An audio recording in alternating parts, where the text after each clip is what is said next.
talk is for those of us who are good at looking like we fit in the different worlds we move in. So be it your industry, a social group, different interests you have, or just the stage you stand on. It's like from the outside, it looks like you fit, but secretly, a little piece of you never feels you 100% fit into any of them. Now, if you've ever had an inkling of feeling that way, you're not alone.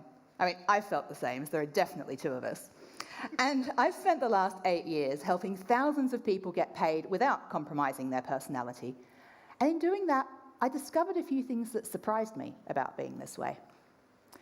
You see, for me, not quite fitting into any one identity started from the moment I could talk. See, I was born in Australia, but my father's English, and my mum was from the little island of Mauritius. So I grew up speaking English and French with this sort of weird accent that didn't really fit anywhere in the world, especially not where I grew up.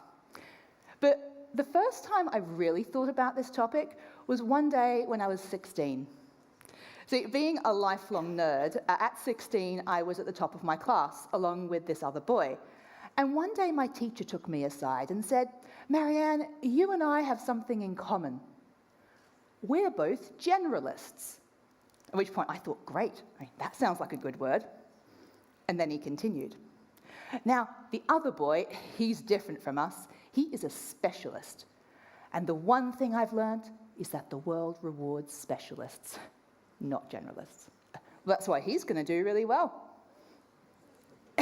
I mean, hearing these words, 16-year-old me just thought, well, he's right. You know, my teacher must be right. If I want to fit and thrive as an adult, I'm going to have to focus on one thing. You know, really make it my mission to fit cleanly into one identity and leave old messy me behind. And so that's what I did. I went to university, I graduated, moved across the world to London, started to rise in the work world. And I mean, fitting in, it kind of worked, like on the outside. I was all right at playing the part, sometimes. But to be honest, on the inside, I was stuck, like feeling sort of smaller and smaller. And by that point, I was Googling for better options, like every night. But there were no ideas on how to fix this.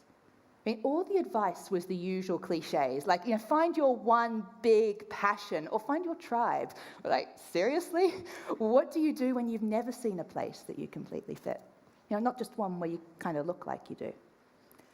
And so a decade ago, I decided to take this seriously, and I asked myself if it was possible to create a career where you don't have to fit into a box. And then I quit my job to make that happen as my own boss. Since then, I've experimented with different free-range ways of working. I've run my business from everywhere, places like Bali and Costa Rica, or New York and London. I've run these global online festivals where brilliant thinkers share how they handle these questions. But most of all, I've been privileged to poke inside the heads of thousands of people who feel like this. And the biggest thing I've learned is this. We are told through our parents, education, media, and more that we live in a black and white world where the game is to get good at one thing, fit into one identity. Like, what one thing will you be when you grow up? We've all heard that, right? But some of us just aren't that person at heart, and so that advice leaves us feeling stuck. But what if the mistake isn't in how you are, but in how you were told you should be? Graham Greene said, "Human nature is not black and white, but black and grey." Guys, this is how we are as humans. This is how we actually are as humans. And realizing that is a game changer because it means you haven't been getting it wrong. That pull inside that was saying, there has to be another way other than to squish myself into this one-dimensional, one-track version of me, it's not wrong. We're simply not given a model for the world that lets that way of being thrive. And to be clear, not only is this way of being a thing, there's a word for it. Liminal. This is my favorite word, and it describes a state of in-betweenness, like you're not quite one thing, but not quite another. You're on the borderlands, a part of this, but also a part of that, of becoming. And when I first heard this word, I just thought, wow, that describes me. And not just the big life stuff, but say, right now on my bookshelf, the Sex and the City novel is cuddling up to a behavioural economics textbook. And I love both of them equally, right? There's actually a word for this. A great example of liminality would be vampires. I mean, they're not quite alive, but they're not quite dead. They're not quite human, but not quite other. They're not fully evil, but they're not all good. They're in between worlds. It's like they don't fit into anyone's space.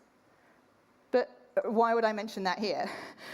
Well, because it's no mistake that over the past few decades, vampires and zombies have been the topic of some of the cult TV series with the biggest and most dedicated fan bases. You see, we watch what we desire to be, but aren't allowed to be. And the one thing our society does not allow us to be is liminal. And in a world full of black and white messages, like are you in or out, with us or against us, this or that, then this has a big pull. And heads up, now I've said it, you'll see it everywhere. I mean, so many popular dramas do the same, like Breaking Bad. It's a runaway hit that revolves around the question, is the main character a family man or something else? Or both. That show is literally about liminality. You see, we watch this stuff whenever we turn on our TVs or load up our Netflix, but then we go back to real life and we squish ourselves down. Be one thing. Fit in your box. Millions of us doing this.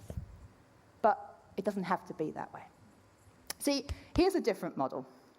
The way we're told the world works is kind of like a bunch of continents. Now, these continents could be different industries or identities. So if this was careers, it could be here is continent lawyer, here's continent small business owner, here's continent, I don't know, cupcake baker or something. And your role, we're told, is to find the continent where you really fit. Get the visa, learn the customs, rise the ranks by being the one who fits best. But that's a losing game if you're liminal, because you don't quite feel like you fit.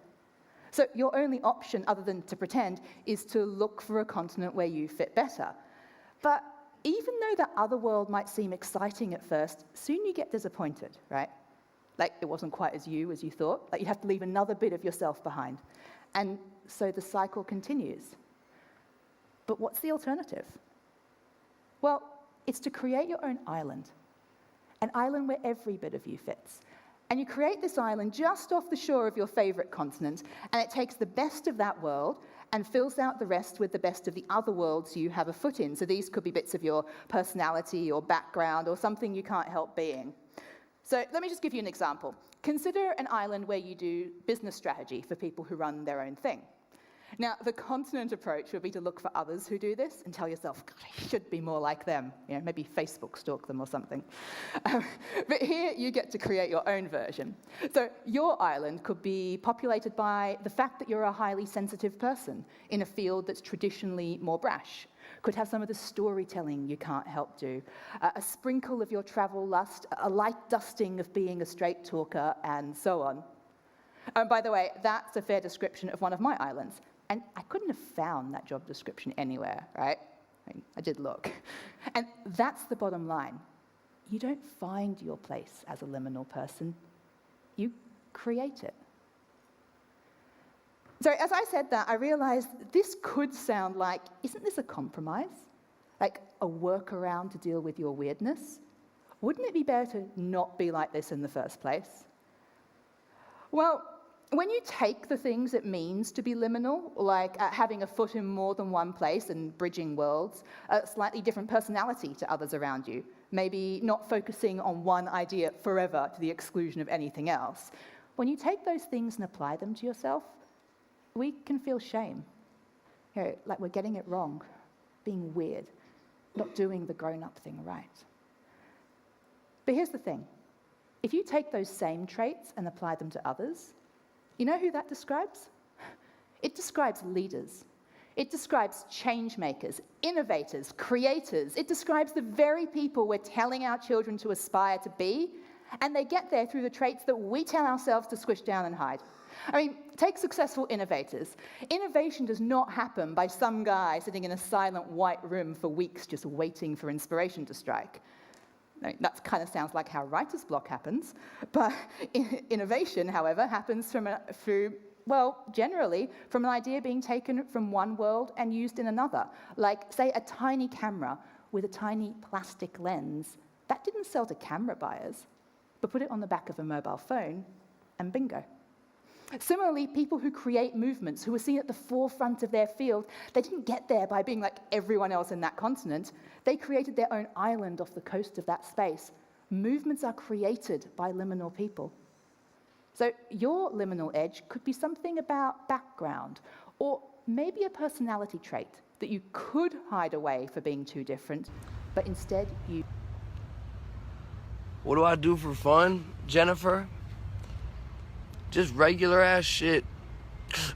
Went to Disneyland, that was tight.